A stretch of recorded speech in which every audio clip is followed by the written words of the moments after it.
Que s'est-il passé dans le monde magique et impitoyable des telenovelas? Quelles sont les célébrités qui ont fait la une de l'actualité? Vous allez voir que le programme de nos amis les People a encore été bien chargé. La preuve en image, c'est tout de suite dans Planète Novelas.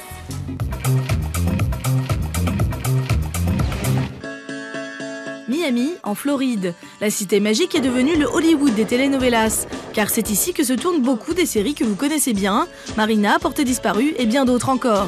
Des séries qui s'exportent partout dans le monde, normal donc que l'un des plus importants studios de doublage se soit installé ici.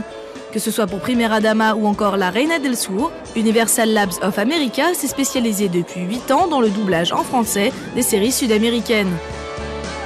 Grâce à Pascale Valli, une comédienne originaire de la Côte d'Azur, nous avons pu pénétrer ce studio de la banlieue chic de Miami. Alors, comment ces comédiens de l'ombre travaillent-ils? Qui se cache derrière vos héros préférés? Enquête sur l'univers du doublage des telenovelas à Miami.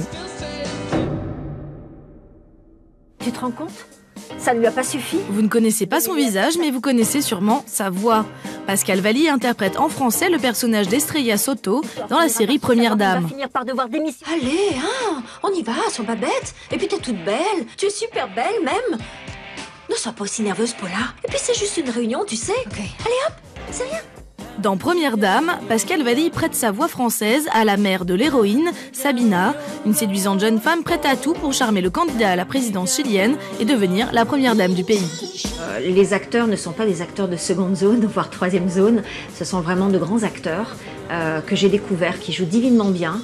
La seule chose que je reproche dans cette série télé, c'est qu'ils sont très mal habillés. Après s'être imposée en tant que comédienne de doublage en France, Pascale Valli a décidé de tout plaquer il y a 3 ans pour tenter sa chance en Floride.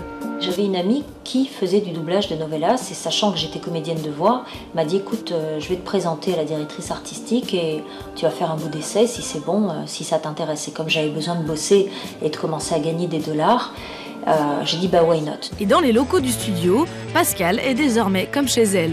Salut Claire. La directrice artistique. Comme tous les jours, elle s'installe dans l'une des 4 cabines d'Universal Labs.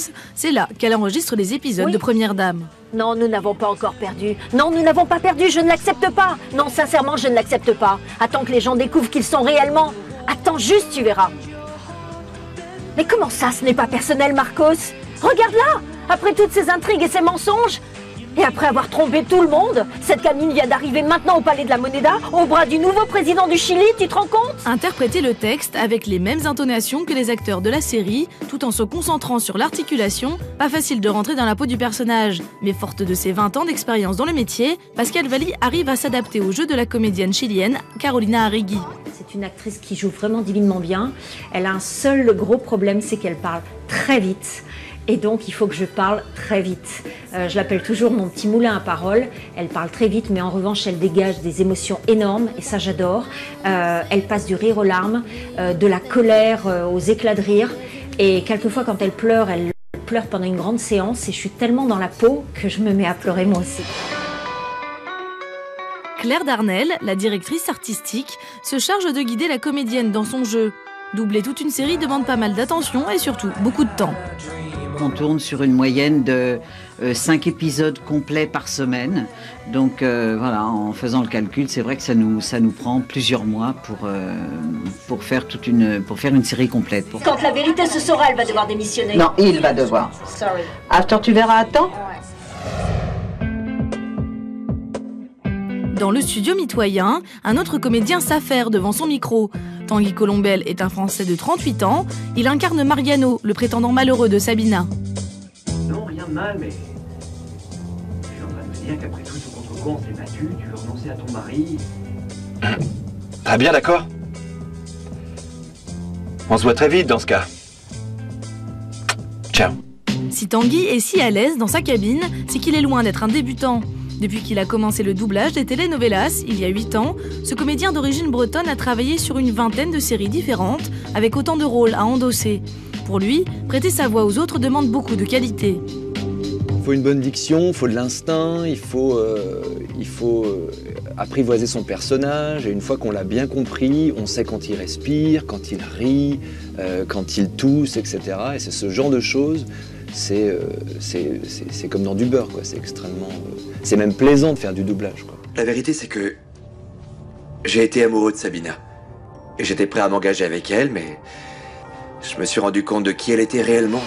Une fois que la voix des comédiens est en boîte, place à l'ingénieur du son. Comme après chaque enregistrement, Michael doit synchroniser les voix françaises avec le mouvement des lèvres des acteurs chiliens. Je fais de mon propre chef. Parce que si je ne pars pas, elle va me mettre à la rue. Et si elle me renvoie, ça va être beaucoup plus humiliant pour moi. Excusez-moi. Je suis en train de mixer le dernier épisode. Je prends les voix qui ont été enregistrées et je les ajoute à la musique originale et aux différents bruitages. Surtout, je veille à bien caler les voix par rapport au mouvement des lèvres pour que ce soit diffusable.